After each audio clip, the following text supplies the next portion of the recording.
Welcome to day 1485 of What's You Up to Now. Grin and bear it was our idiom for supersize your business today. So I used my little teddy bear. And then we also talked about psychic energy vampires. So I put a little vampire mouth on him for this one to talk about our emotional topic for today was energy, psychic, emotional vampires for our annual challenge, the BU 365-day challenge. Today we talked about how do you know if you've been or come in contact with a energy vampire?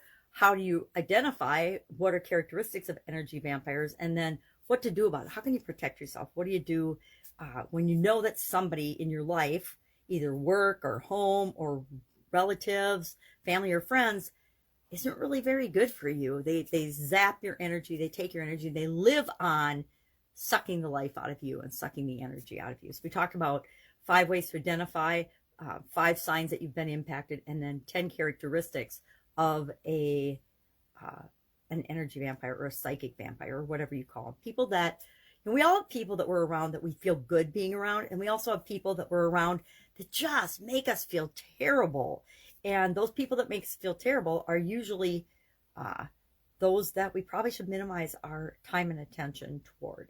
Unless, of course, they're, your kids. You need to deal with those and deal with the functional and dysfunctional in all relationships. So Grin and bear it was our idiom for supersize your business. And I shared a couple of stories about things that we have to grin and bear, things we have to put up with, things that we deal with. I mean, before 2020, maybe there were people that didn't have to put up with anything that wasn't 100% perfect and awesome for them. But the vast majority of us, even prior to 2020, have had experiences where we have to accept something that we don't necessarily 100% agree with, but we don't really have a choice. I mean, if you work in a corporation or if you work for a job or if you have a boss, for the most part, you need to do what they tell you to do and what they expect you to do if you want to keep a job and get paid. The COVID stuff that's coming down the pipe, I'm sure we could write a couple of novels or books about that. The stuff that people have had to grin and bear.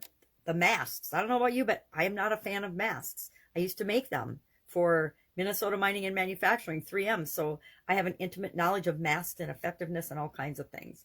And what does work and what doesn't work. Not a fan for the face covering. Definitely not a fan of my 5 and 6-year-old granddaughter wearing a mask all day long at school. And she's already been vaccinated. So come on, people, what the heck? As parents and as kids, all of us were kids once upon a time. There were things we had to do because our parents told us we had to do them. We had to do our homework. We had to go to school. We had to do our chores around the house based on the relationship. Sometimes you just had to grin and bear it. You knew if you wanted dessert, you had to eat your dinner. If you wanted to go out and play, you had to help with the chores before you got to go out and play in the evening. And we talked a little bit about the importance of diversity in our organizations, especially in our corporate organizations. I grew up in corporate America when women were still pretty much a novelty. I worked in a big corporation where I was the only woman manager. Actually, there were 3 women in the entire plant. One was a receptionist. One was me, in charge, the youngest leader of a department in that industry that there'd ever been, and the only woman that had ever been. And there was one that worked in one of the departments. There was one woman that actually worked on the floor. Everybody else in the entire organization with 7 unions were men. And it was a very much a grin and bear it or figure out how to make it work within all these different systems type of situation. So, curious today. It's a snow day for the kids, so I wish I had my granddaughter again today, but I don't. So what is something that you have to grin and bear? What's something that you feel like you have to just put up with no matter what? And have you ever, and do you currently have people in your life that are energy vampires or psychic vampires?